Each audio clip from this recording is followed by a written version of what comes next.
മാഷേ. ആ ജോസോ കേറി വാ. എന്നതാ മാഷ കാര്യം? ഞാൻ വെടി വെച്ചോണ്ടിരുന്നപ്പോഴാ മാഷ എന്നെ ഫോൺ ചെയ്തത്. വെടി പൊട്ടുകയും ചെയ്തു, ഒന്നിനോട്ട് കിട്ടിയതുമില്ല. എന്താ ജോസേ, നമ്മുടെ കുര്യച്ചന്റെ മോൾക്ക് കമ്പ്യൂട്ടർ കോഴ്സിന് ചേരണമെന്ന്. അവക്ക് MS ഓഫീസ് പഠിക്കണം പോലും. ആരുടെ ഓഫീസിൽ?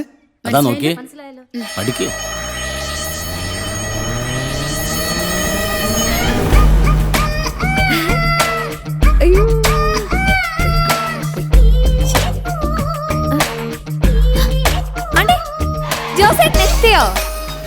അവള് പഠിക്കുന്നേ പഠിച്ചോട്ടെ, അതിന് ഞാൻ എന്നാ വേണം? അതെ, അഡ്മിഷൻ ഫീസ് മുൻകൂറായിട്ട് 2000 രൂപ വേണം.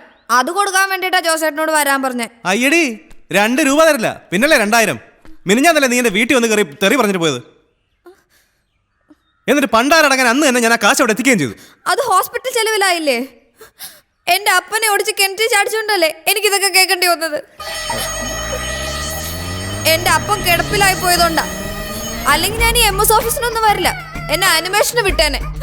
ആനിമേഷനോ? നീ ആനിമേഷനോ ആടുമേഷനോ എന്നാ വേണേലും ചെയ്തോ, പക്ഷെ എന്റെ നെഞ്ചത്തോട്ട് കയറണ്ട.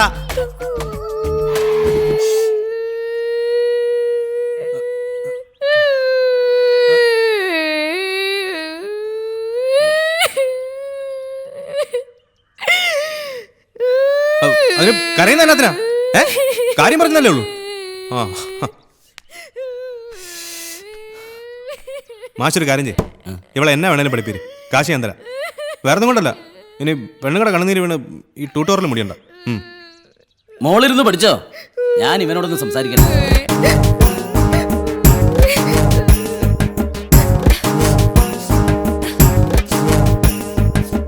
ആ ജോസേ വാ. ഇതിലേണീ മമ്മകളില്ലേ? ആ ജോസേ, എന്താ ഇതൊക്കെ? കണ്ട പെമ്പിള്ളേർക്കൊക്കെ ചെലവിന് കൊടുത്തോളാന്ന് ഓരോ വാക്കും, പിന്നെ അവരുടെ കരച്ചിലും പിഴിച്ചിലും. ഛേ, നിന്റെ അപ്പന്റെ പേര് നീ കളഞ്ഞു കുളിക്കരുത്. സാറ് വിഷമിക്കണ്ട, നാളെ രാവിലെ ഞാൻ കാശായിട്ടേ വരത്തുള്ളൂ. അവള് നന്നായി പഠിച്ച് മുടിഞ്ഞു പോട്ടെ.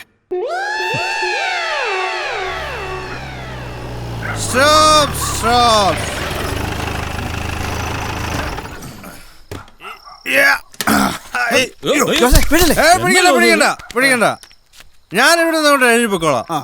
ഞാനും എൻ്റെ അപ്പഴും കൂടെ ഷാപ്പിൽ ഇവിടെ വരെ അഴിഞ്ഞു വന്നിട്ടുണ്ട്. ഇവരാണ് ഇവിടുന്ന് അങ്ങോട്ട്. സിമ്പിൾ.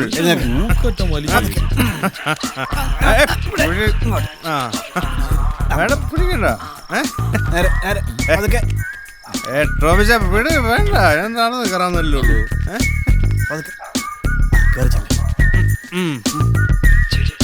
എടി സൂത്രേ, കിളവോ,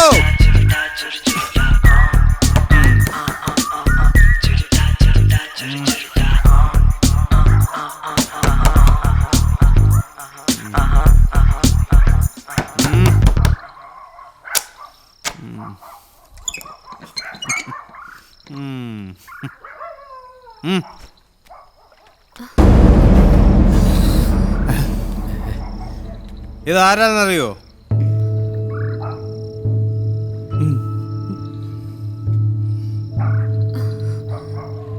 ടോമിച്ചൻ, എൻ്റെ ആത്മാർത്ഥ സുഹൃത്താ, ബെസ്റ്റ് ഫ്രണ്ട്. ഈ വീട് ഞാൻ ടോമിച്ചിന് വിൽക്കാൻ പോവാ. ഇനി അധിക കാലം നീ ഇവിടെ പൊറുക്കത്തില്ലടി. ഉള്ളതാണേ. ആ ടോമിച്ചൻ ഈ വീട് സ്ഥലമൊക്കെ നോക്കിക്കാണ്. ഞാൻ ചെറുതായിട്ടൊന്ന് കിടക്കട്ടെ. ടോമി സണ്ണിയോ? എന്റെ കഞ്ഞി എടുത്ത് പുറത്തേക്ക് വെച്ചേരെ, ഒത്താ കുടിക്കും.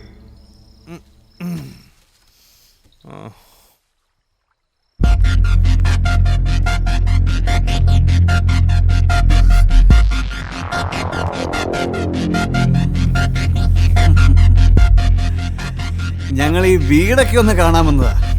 ഈ രാത്രിക്കല്ല വീട് കാണാൻ വരേണ്ടത്. വീട് മാത്രമല്ല, നിങ്ങളെ ഒന്ന് കാണാമെന്ന് വെച്ചാ.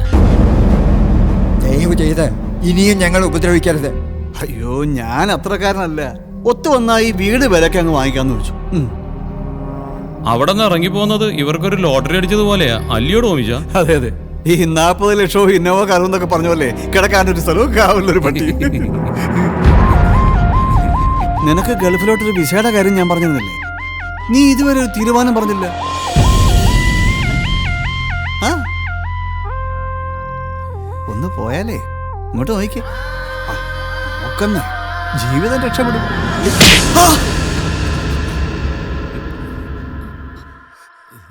സോറി.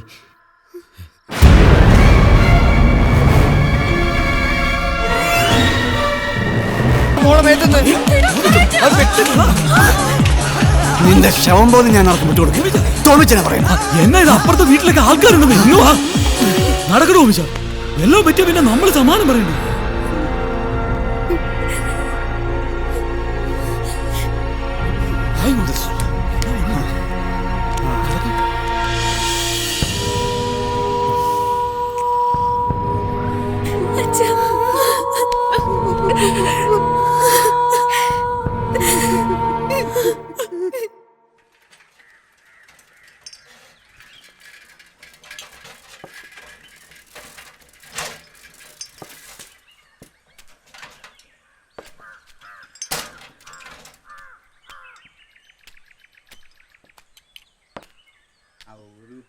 തങ്കമ്മച്ചേട്ടോ,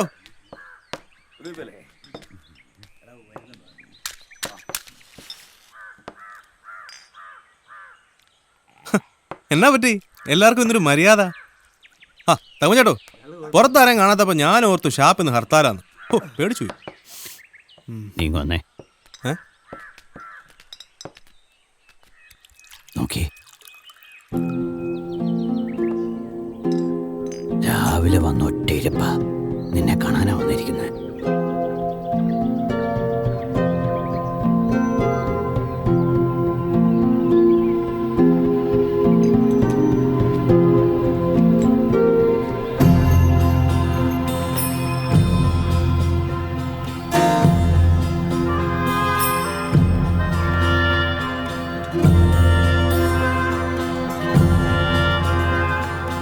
അച്ഛനെന്താ ഇവിടെ?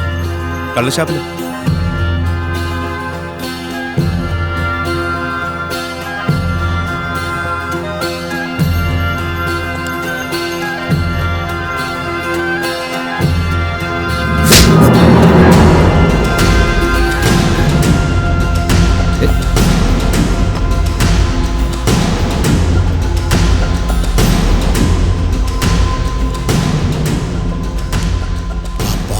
വെച്ചു വിളമ്പി തന്നത് മൂക്കറ്റം തിന്നിട്ടല്ലേടാ നീ ആ പെങ്കുച്ചുള്ള കൂട്ടിക്കൊടുത്തു.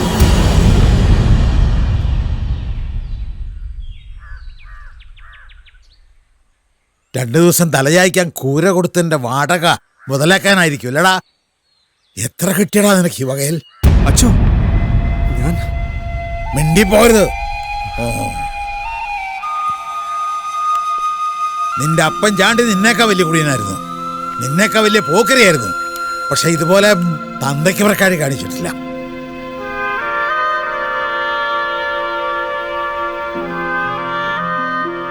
കാട്ടാന ഇറങ്ങി ഇവിടെ കൊലവിളി നടത്തിയപ്പോ പെണ്ണുങ്ങൾക്കും പിള്ളേർക്ക് സമാധാനമായിട്ട് കിടന്ന് ഉറങ്ങാൻ ഈ നാടിന് കാവലിരുന്നവനാ ഇവന്റെ അപ്പൻ ചാണ്ടി. ചാണ്ടിയുടെ ചൂറ്റുപടിച്ചില്ലെങ്കില്, കുടിയമ്പാട്ട് കേട്ടില്ലെങ്കില് ഈ നാട് സമാധാനമായിട്ട് ഉറങ്ങില്ലായിരുന്നു. ആ ചാണ്ടിയുടെ മോന്റെ ഈ കൂട്ടിക്കൊടുപ്പ് വേഷം വളരെ മനോഹരമായിട്ടുണ്ട്.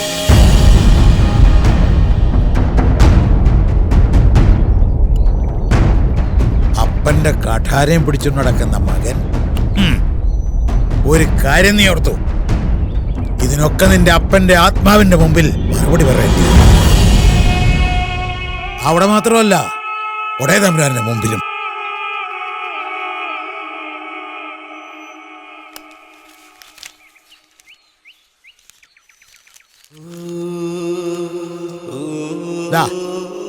നിന്റെ സ്ഥലത്തിന്റെ ആധാരമാ. ഇത്രയും കാലം ഞാനിത് സൂക്ഷിച്ചത് എന്തുകൊണ്ടാണെന്നറിയോ? എന്റെ ജീവൻ പോകുന്നവരെ ആ കൂരയ്ക്കൊന്നും സംഭവിക്കരുത് എന്ന് ആഗ്രഹിച്ചുകൊണ്ടാ. അത്രമാത്രം ബന്ധമുണ്ട് എനിക്കതിനോട്, നിന്റെ അപ്പൻ ചാണ്ടിയോടും. പണ്ടൊരു പള്ളി പണിയാൻ ഒരു തുണ്ട് ഭൂമിക്ക് വേണ്ടി ഞാൻ ഈ നാട്ടിലെ പ്രമാണിമാരുടെ എല്ലാം വാതിൽ മുട്ടി. ഒരു വാതിലും തുറന്നില്ല. അന്ന് പട്ടിണിക്കാരൻ ചാണ്ടി ഇതെടുത്ത് എന്റെ കൈ തന്നിട്ട് പറഞ്ഞു, അച്ഛൻ പള്ളി പണിതിട്ട് ബാക്കി ഉണ്ടെങ്കിൽ തരാൻ. ഞാൻ പള്ളി പണിതറാ.